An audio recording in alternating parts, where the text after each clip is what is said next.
अस्सलाम वालेकुम दोस्तों, मैं हूं शाहरुख। दोस्तों, गूगल अब वो ना रहा, एडसेंस अब वो ना रहा, यूट्यूब अब वो ना रहा। मैं ऐसा क्यों बोल रहा हूं? क्योंकि दोस्तों हमारी अर्निंग जो है फिर से कम हो गई है। आपको याद होगा आज से 5 महीने पहले, 4-5 महीने पहले 50% की अर्निंग जो है हमारी कम हो गई थी और उसके बाद तो अब तक रिकवर भी नहीं हुई थी। लेकिन इस बार जुलाई महीने से फिर से दोस्तों हमारी जो अर्निंग है वो 50% और भी कम हो गई है। यानी कि 50% 5 महीने से कम थी और उसके ऊपर 50% और भी कम हो गई है इस जुलाई के महीने से। तो ऐसा क्यों हुआ है और क्या हो रहा है यूट्यूब में, आइए जानते हैं इस वीडियो में।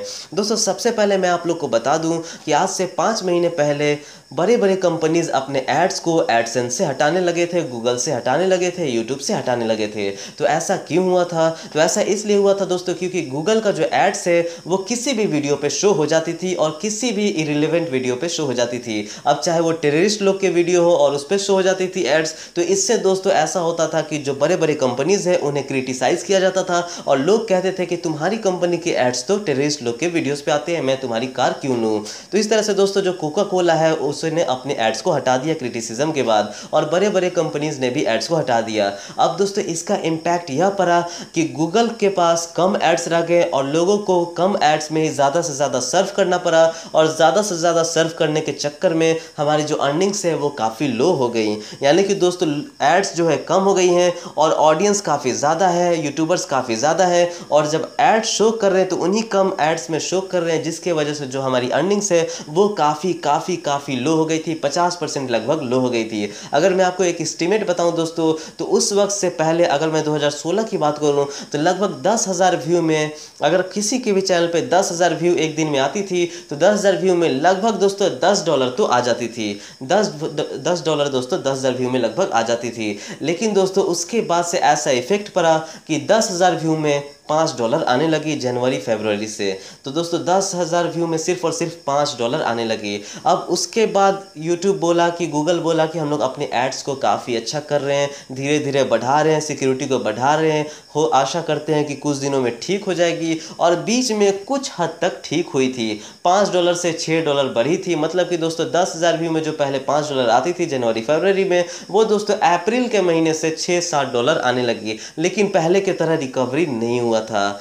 अब मैं आपको बता दूं कि यह जो जुलाई के महीने से जो अर्निंग है दोस्तों 10,000 व्यू में मेरी जो अर्निंग आ रही है, रोज दोस्तों 10,000 के आसपास मेरी व्यू हो जाती है, उससे ज़्यादा ही व्यू हो जाती है। लेकिन दोस्तों 10,000 व्यू में मेरी जो अर्निंग आ रही है वो आ रही है सिर्फ और सिर्फ $3 या $4, सिर्फ और सिर्फ $3 या $4 दोस्तों, और कभी कभी तो दोस्तों 3 से भी कम डॉलर। आखिर ऐसा क्यों हो रहा है? आखिर इसका क्राइसिस का राज क्या है दोस्तों? तो पहला तो राज यह था कि बड़े बड़े कंपनीज ने अपने एड्स को हटा दिए हैं और वो कंपनीज वापस भी नहीं आए हैं। तो ऐसा है कि पहले से ही अर्निंग कम है और वो अर्निंग जो है बढ़ी नहीं है। तो यूट्यूब जो है काफ़ी ज़्यादा परेशान है, गूगल काफ़ी ज़्यादा परेशान है। लेकिन दोस्तों परेशानी तो तब बढ़ गई जब आज से 3 या 4 दिन पहले यूरोपियन कमीशन ने गूगल पे फाइन कर दिया।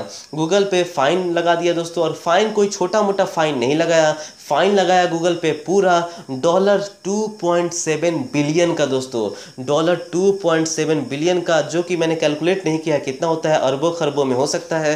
तो दोस्तों जो फाइन लगाया गया है वो लगभग $2.7 बिलियन का लगाया गया है यूरोपियन कमीशन के द्वारा गूगल पे। अब इसकी बात हम लोग नहीं करेंगे कि फाइन क्यों लगाया गया, क्या राज थे, क्या नियम था, किस वजह से लगाया गया, गूगल ने ऐसा क्या किया कि फाइन लगाया गया, ये सब मैं कुछ भी बात नहीं करूंगा क्योंकि ये सब उनका मामला है, उन पे छोड़ देते हैं।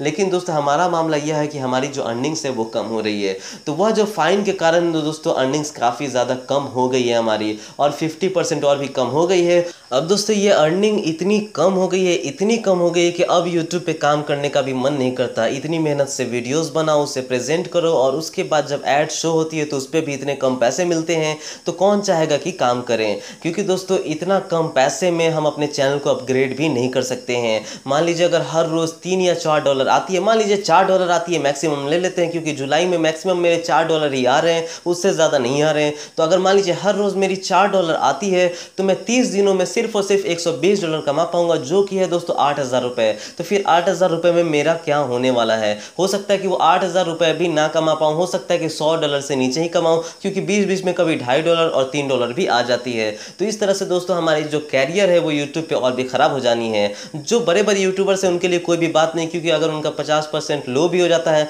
तब भी उनकी जो इनकम है लाखों में रहेगी। अगर उनका 1 मिलियन सब्सक्राइबर है, 2 मिलियन सब्सक्राइबर है, तो इसका मतलब है उनके पास व्यूवर्स लगातार हैं, ऐड लगातार उनके पास अच्छे अच्छे आएंगे, तो उनके पास जो है अच्छी अर्निंग्स आनी है। लेकिन हम जैसे जो छोटे मोटे यूट्यूबर्स हैं उनके लिए अब ये और भी ज़्यादा परेशानी का सबक बनते जा रहा है। बात कुछ ऐसी है दोस्तों कि जो भी नए यूट्यूबर्स आते हैं वो सोचते हैं कि पहले मैं अपने स्मार्टफोन से रिकॉर्डिंग करूंगा और उसके बाद मैं जब पैसे कमा लूंगा तो उसके बाद DSLR वगैरह ले लूंगा, और उस टाइप का इंसान मैं हूं दोस्तों। मैंने भी यही सोचा था कि मैं अपने फ़ोन वगैरह से रिकॉर्डिंग करूंगा, जो कि मैं अभी भी कर रहा हूं, और अपने दूसरे फ़ोन से वॉइस रिकॉर्ड करूंगा, जो कि मैं अभी कर रहा हूं, और फिर बाद में कभी अच्छा खासा पैसा होगा तो DSLR ले लूंगा, लेंस ले लूंगा, लाइटनिंग ले लूंगा, एक स्टूडियो क्रिएट करूंगा। लेकिन दोस्तों 1.5 साल से लगातार कमा रहा हूं, लेकिन दोस्तों अब तक जो है उतना अच्छा पैसा नहीं आ पाया है। हालांकि आया था, मैं कर सकता था, लेकिन कुछ खर्चे भी तो हो जाते हैं, वो अलग बात है दोस्तों। ना मैं DSLR ले पाया हूं, ना मैं लाइट्स ले पाया हूं, ना मैं कोई अच्छा सेटअप बना पाया हूं। जैसा चल रहा है 1.5 साल से दोस्तों बिल्कुल वैसा ही चल रहा है, जैसा मेरा 1 साल पहले चैनल था बिल्कुल सेम वैसा ही चैनल है 1 साल बाद भी। हालांकि थोड़ा सा बोलना मैं ज़्यादा सीख गया हूं। तो ऐसे में दोस्तों हम लोगों के साथ क्या होने वाला है? अगर सीरियसली सोचे दोस्तों, तो जो भी नए यूट्यूबर्स हैं जिनके पास उतना अच्छा सेटअप नहीं है, जो कि सोचते हैं कि मैं धीरे धीरे आगे बढ़ूंगा इस पे, उनके लिए ये अच्छी खबर नहीं है। क्योंकि दोस्तों आज मैं आपको एक और चीज़ बताता हूँ। यूट्यूब के साथ कुछ ऐसा हुआ कि मैंने कल जो है लाइव स्ट्रीम किया, और पहले ऐसा कभी नहीं हुआ था कि मैंने लाइव स्ट्रीम किया हो और 2 मिनट तक 0 व्यूवर्स आए हों, और मेरे पूरा लाइव स्ट्रीम खत्म होने तक सिर्फ और सिर्फ 3 व्यूवर्स ही आए थे।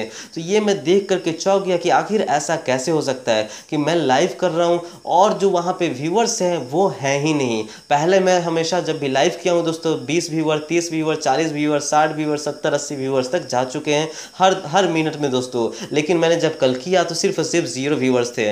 जब मेरे दोस्तों ने चेक किया तो वहाँ पे लाइव का कोई नोटिफिकेशन भी नहीं आया था। तो इस तरह से यूट्यूब की एल्गोरिदम भी खराब होती जा रही है, जिससे व्यूज़ में भी कमी आ रही है। हालांकि दोस्तों मेरे 35,000 सब्सक्राइबर हैं, लेकिन नॉर्मल वीडियोस पे 1,000 व्यूज़ आ जाती है या फिर 2,000 से कम ही रहती है। लेकिन 1,000 पहुँचने में भी काफ़ी ज़्यादा मेहनत लग जाता है। तो इस तरह से दोस्तों यूट्यूब के साथ अभी कुछ भी अच्छा नहीं हो रहा है। तो मेरी एक एडवाइस यह है आप लोगों के लिए कि जो भी अगर आप सोचते हैं कि मुझे यूट्यूब में कैरियर शुरू करना है, प्लीज़ फुल टाइम कैरियर कभी मत सोचो। कभी ऐसा मत सोचो कि मुझे जो है फुल टाइम कैरियर यूट्यूब को बना लेना है। जी नहीं, सबसे पहले चीज़ यूट्यूब को इसके ऊपर मैं एक अलग ही वीडियो बना दूंगा कि यूट्यूब को फुल टाइम कैरियर क्यों नहीं बनाना चाहिए। लेकिन आज मैं बता दूं कि जो अर्निंग्स इतनी लो हो जा रही है, तो फुल टाइम दोस्तों कैरियर सोचना ये बिल्कुल ही गलत होगा। ऐसा हो सकता है कि आपकी मोनेटाइजेशन कभी भी डिसेबल हो जाए, ऐसा हो सकता है कि अर्निंग्स इतनी ज़्यादा लो हो जाए कि सबको कम मिलने लगे, कुछ भी हो सकता है दोस्तों, फाइन लग जाए, गूगल बंद हो जाए, कुछ भी हो सकता है।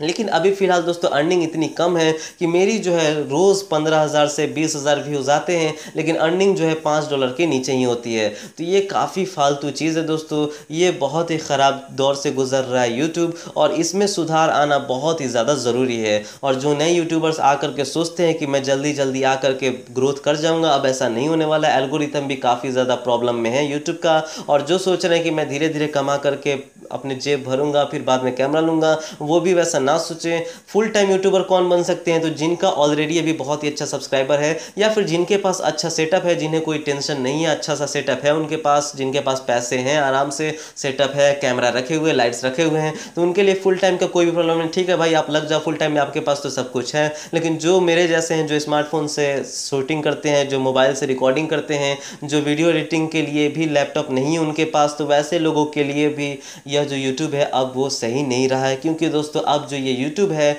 वो काफ़ी ज़्यादा बेकार होते जा रहा है डे बाय डे। तो आशा करते हैं और दुआ करते हैं कि जल्द से जल्द यूट्यूब सही हो, और उसके बाद सबकी जो अर्निंग्स हो वो धीरे धीरे सही हो जाए। तो दोस्तों मैं हूँ शाहरुख, और आज मुझे आप लोग को बताना था यह यूट्यूब के चल रहे क्राइसिस के बारे में, जो कि 2 क्राइसिस चल रही है। पहली तो क्राइसिस चल रही है कि कंपनीज एड्स छोड़ के भाग रहे हैं, और वो 5-6 महीने से चल रही है। और दूसरी नई क्राइसिस ये आ गई है कि 2.7 बिलियन का यूरोपियन कमीशन ने इस पर फाइन मार दिया है। तो अगर आपको हमारी ये न्यूज़ पसंद नहीं आई होगी तो इस वीडियो को लाइक कर दीजिए। तो दोस्तों मैं हूं शाहरुख, और आज का हमारा ये वीडियो देखने के लिए शुक्रिया। हमारे चैनल को सब्सक्राइब कीजिए और हमारे वीडियोस पे लाइक एंड कमेंट कीजिए। Thank you.